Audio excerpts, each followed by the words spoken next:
This is the BBC. This podcast is supported by advertising outside the UK. BBC Sounds. Music, radio, podcasts.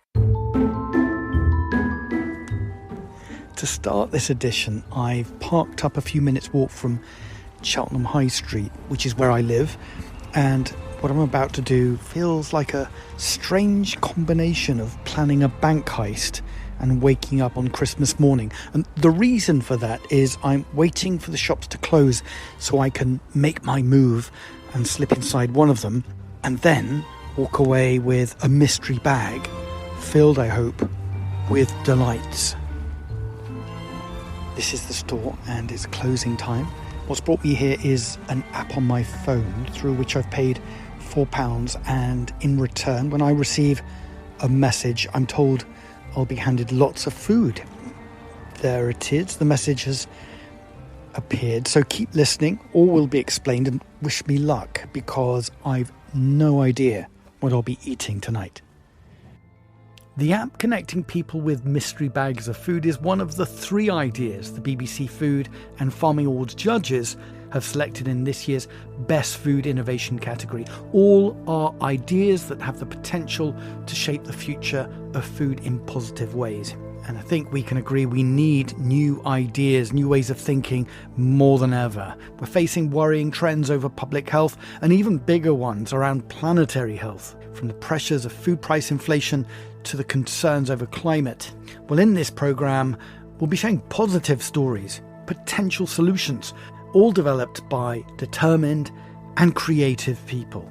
Idea number 1 revolves around a small piece of paper. So this is one of the vouchers. They're very colourful. We got families to design them for us, and so they're full of colour, pictures of fruit and veg. This is cash, really. It's conditional cash. You can only use it to buy fruit and veg, but it works very much like cash. It has a barcode that the traders can scan so that they can get reimbursed for the voucher, and it has an expiry date.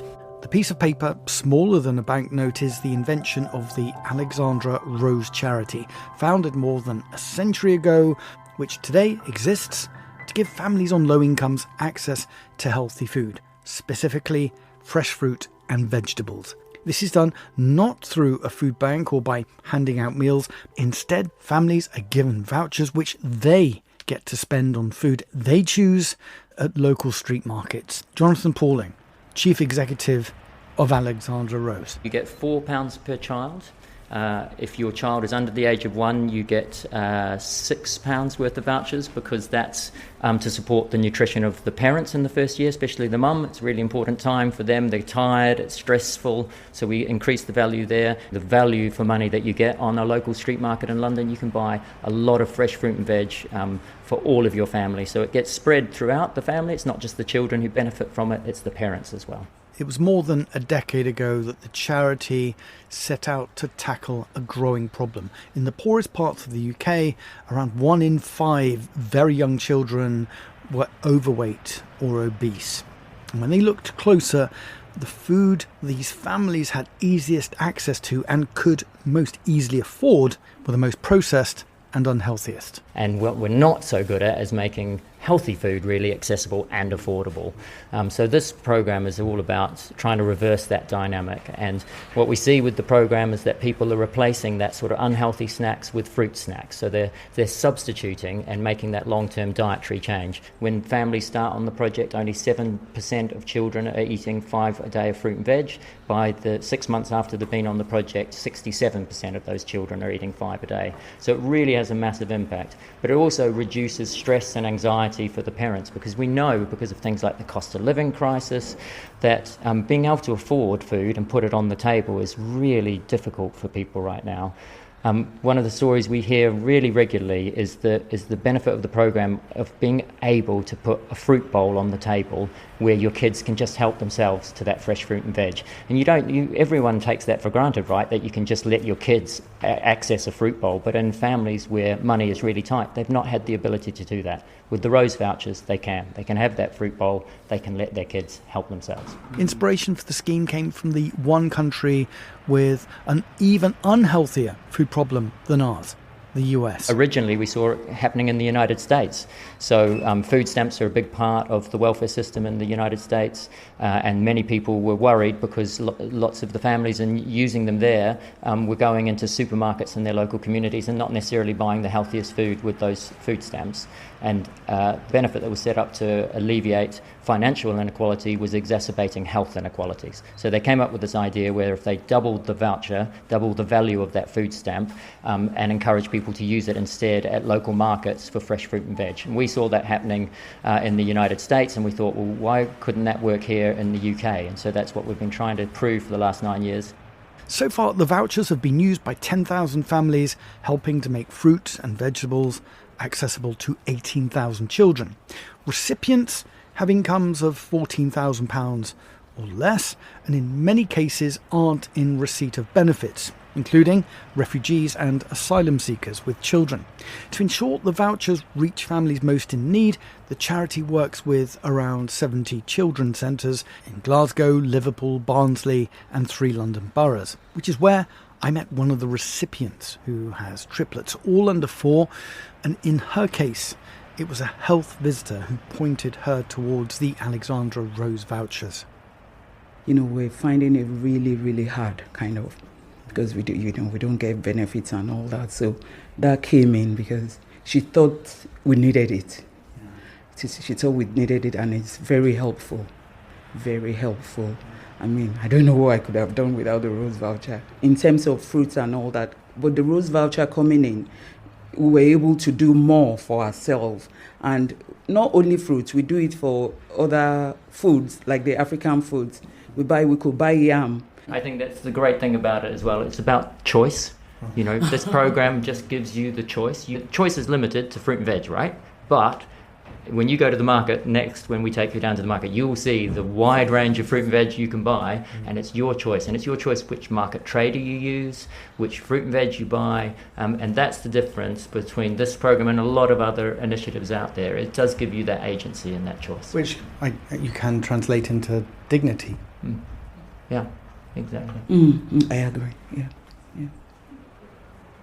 And this is where all the fun happens. So lots of colour, toys, books. Yes, it's a beautiful, ready for the baby time group this afternoon. So Helena Salazar runs first place at the Victory Centre near Elephant and Castle in South London. It's one of the children's centres where the Alexandra Rose vouchers are distributed. And this helps explain why the vouchers aren't an end in themselves. By visiting the centre to pick up the vouchers, isolated families can also be offered help from dealing with damp and mould in their accommodation to advice on debt and paying bills. It's also where they can interact with other families and children can play. We have different type of groups happening here throughout the week to have fun time and learn and, gather together and meet other families. And there's an outdoor space as well. Yes, with a beautiful garden. And these are families that could quite easily become quite isolated? Yes, most families are, and this gives them an opportunity to meet other parents that also live in the community and have young children. So they might arrive interested in the voucher scheme, but leave with a much, much deeper relationship with this centre and all of those services that you've mentioned. Yes. So it opens up a whole world to them. Yep, it does. It does, and most families come and join in. Over to Libby, an early years practitioner at the centre.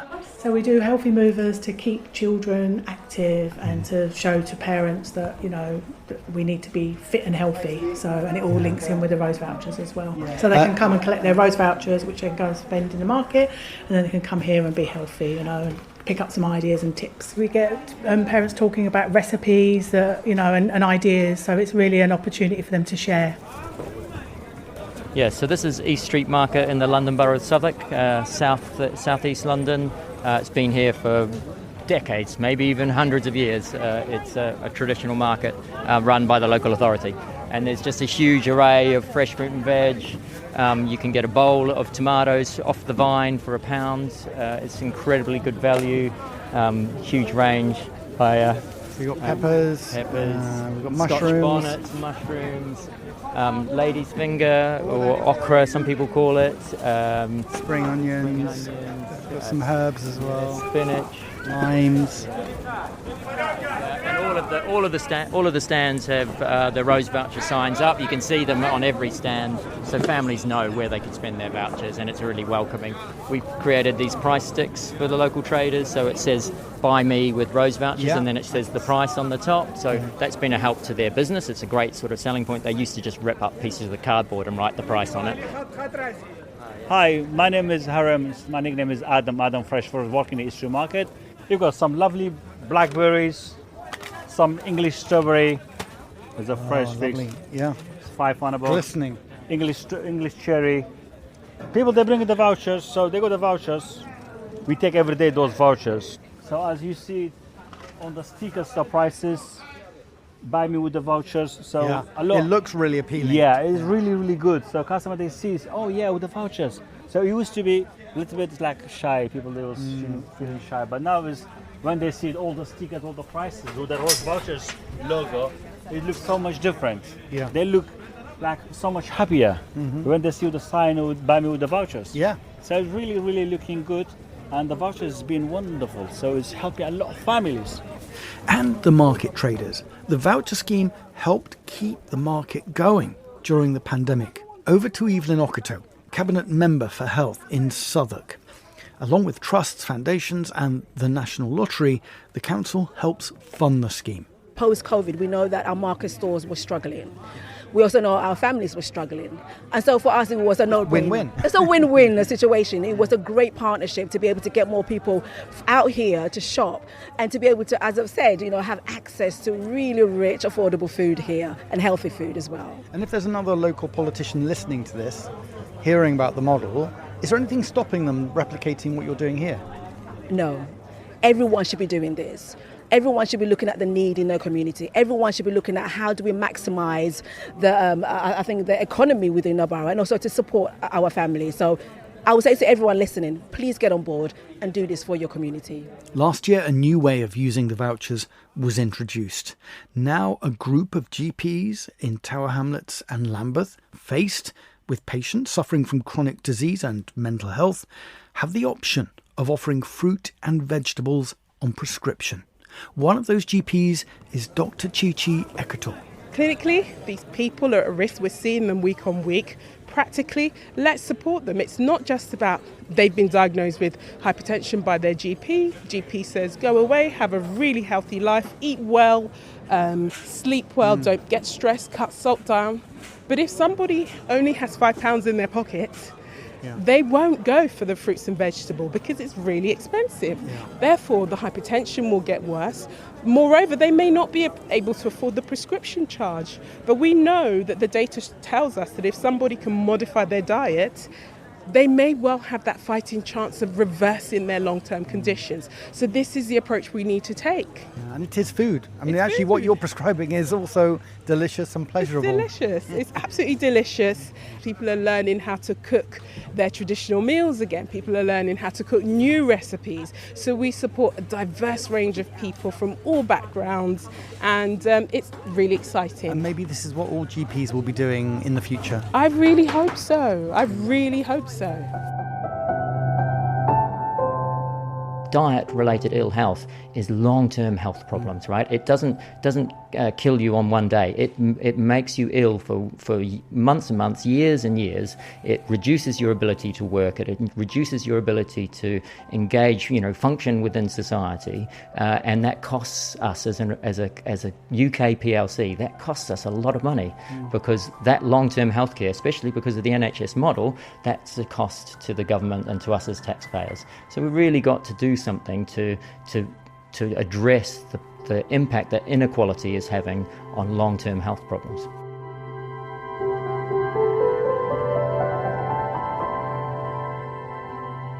Jonathan Pauling, Chief Executive of the Alexandra Rose Charity, on the vision behind the voucher scheme, providing fruit and vegetables.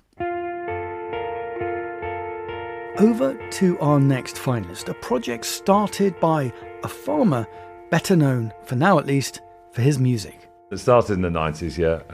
Because I played jazz when I was younger. I got into electronic music, so yeah, sort of rode the whole wave of the evolution of dance music, if you like, which is a fun wave to ride. And that went through the 90s into the 2000s. This is Andy Cato, one half of the Grammy Award-winning band Groove Armada. Then there was this, sort of completely random moment when I picked up an article about the environmental consequences of food production. It was on the way back from a gig in Eastern Europe, kind of the only English language magazine that I could find, just passing the time, and it was brilliantly written. And it's this line about, if you don't like the system, don't depend on it, was the fateful line that made me try and work out how on earth you go about growing food for your family. That was 15 years ago, and at that point Andy was living in France. I got more and more fascinated by it. I started growing vegetables on a very small scale commercially, selling them in the local market. Took the ridiculous decision to sell the publishing rights to the songs that I'd written to finance the purchase of a farm and try and do things at a bigger scale. And is that people who don't know the music industry, is that a big deal? I mean, well, if you're a musician, that's your pension. The rights to the songs you wrote is your pension, so I sold my pension. With my wife's consent, I'd like to add. But then so we ended up with this farm, and at that point I realised that the vast array of skills required to be a farmer, an array of skills which is totally undervalued by society as a whole, and the fact that I didn't have them, and the fact that I was farming on incredibly depleted soils that had become much better suited to growing weeds than crops. I removed all the chemicals to start farming without any of that, but without really a holistic plan to find a new way forward. And what happened was that the weeds won. And there were some very, very dark days, and there's a lot of zeros on checks in farming when you're coming in cold, having to buy all the equipment. I could keep my head above water with the music, I was lucky, but still, it just drained everything. That bruising insight into farming and the struggle to produce good food took Andy on a journey in which he investigated soil health, the link between carbon emissions and food production, freshwater crises, loss of biodiversity, and it resulted in a question. Was there a way of linking up farmers, retailers and citizens in a supply chain, all united in a desire to do things differently? And with two friends, this is how he founded Wildfarmed. The genesis of Wildfarmed was a belief that we don't have much ecological road left, and that actually this model of communities of customers working with communities of farmers to support new ways of growing things, if we can scale that and quickly, then that's a really nice way to try and turn things around. So far, around 70 farmers have joined the Wildfarmed supply chain, which involves adopting a set of standards, including bringing greater biodiversity into their fields of wheat. For example, using a wider selection of wheat varieties and intercropping these with peas and beans. There's also no use of insecticides, fungicides or herbicides, and crop rotations and livestock are essential parts of the system. In return, farmers are offered a guaranteed minimum price for everything they grow, the grains and the beans, and as well as joining a dedicated supply chain, there's advice. There's advice from a team of experts. It's an exit route from growing monocultures of commodity crops. We'll get this gate. Over to one of the farmers who has recently joined the Wildfarm network, Phil White. And we're here at Doyley's Farm in South Oxfordshire, which is a 250 hectare mixed family farm. We've got a mixture of arable crops, suckler beef herd, some lovely pasture-fed lambs, and we also do poultry, mixture of slow-grown chickens and turkeys at Christmas. So it's a bit of a mixture. And a potted history of you and the farm? Yeah, I'm the fourth generation to be farming here. Took over the farm from my dad in 2010 when he passed away. We were ploughing every year, and then we were putting the seed in the ground and then using any chemical that was available to me and as much fertilizer as I needed to get a good yield. And it worked. For a few years we had a really good time. Guess what? 3 or 4 years in, we were on a treadmill and having to run faster and faster and faster to achieve that same yield. Spend more and more money on inputs. I was putting on my PPE and filling that sprayer up with really nasty toxic chemicals, which is a job I didn't want to do, to come out here to watch my yields falling. And I seem to be putting an awful lot of money into other people's pockets and not keeping very much myself. Phil saw Wildfarmed as a way out, and this year his field has been transformed. Gone is the monoculture, the ploughing and the chemicals. Instead of growing one variety of wheat, we've got a 4-way mix of 4 different wheats. So we've got a couple of more traditional heritage varieties and then a couple of more conventional higher yielding varieties. And you can see, just looking at this crop of wheat, where normally you'd look across a crop and all of the ears would be at the same height. Here you've got a mixture of stuff that's down at sort of mid-calf level right up to sort of chest level. The other thing about this crop is that we're growing it with an understory of clover. So the idea of that is that the clover, as most people know, has this beautiful quality that it takes nitrogen out of the atmosphere and puts it into the ground. So it's building fertility while we're growing the crop. So instead of having a really strictly controlled monoculture, genetically uniform, this field has a lot more biodiversity. You're building a lot more biodiversity into this. Exactly, and that's the name of the game, isn't it? I think some other wild farm growers are growing what we're calling a bicrop with a mixture of wheat and beans. Beans obviously being a legume as well, so they're producing the same impact of adding diversity to the mix and adding fertility. And at the heart of that is biodiversity, and this idea that you'll never see a monoculture, in other words, a single type of plant over large areas in nature. It just doesn't exist. And so the more biodiversity we can bring into the field, both through different varieties of the crop itself, but also always growing it with companion plants. So it's basically trying to mimic natural systems rather than fight against them. What Wildfarmed isn't is just another certification scheme. This is an entire supply chain with its own technologies, identity and brand, bringing in not only farmers but also millers and agronomists. And it has a growing customer base for its flour, which inevitably costs more to produce. Today, Wildfarmed bread, pasta and pizza can be found in M&S, the Franco Manca chain, Ocado and independent bakeries around the UK. The fact that we're working with high street names now and artisan bakers and Michelin-starred restaurants and pizza places and everything in between, all of those businesses are living in a world where the pressure for them to go for the lowest price is enormous. And they're not doing it with the stuff that they're buying from us. And the fact that they're not doing that is an enormous source for hope. By eventually scaling up, Wildfarmed want to fulfil a long-term ambition of seeing their flour used in the more than 2,000 stores run by Greggs. And it's this ambition, taking a mainstream approach in transforming food and farming, that captured the imagination of the judges. This is a food and biodiversity story that's playing out on the high street. This can't just be food for the affluent. This has to be food for everybody. So we work very hard to see how best to work with products in which people can support this farming community, but in an affordable way. An example being, if you change the price of flour in a pizza, it doesn't have a massive effect on the price of the pizza because most of the costs are coming from elsewhere. Andy Cato of Wildfarmed. Now back to the app I mentioned at the start of this programme. I've collected the mystery bag of food. It's from a branch of Pret-a-Manger, and it's a heavy bag filled with some of the food they didn't sell today, so it could easily have gone to waste. The app connected me, someone who needs food, with a business that has surplus food, and for £4 I've walked away with a meal. Before I look inside, let's hear from the finalist behind the app, which is called Too Good To Go. One of its directors, Sophie Truman. At the very heart of what we're trying to do is to empower everyone to fight food waste. So our business is very simple. It is an app that connects consumers to retailers. That could be a large supermarket or a small bakery that have food going to waste at the end of the day, and enables them to rescue that through our platform. We are in 17 countries worldwide across 2 continents.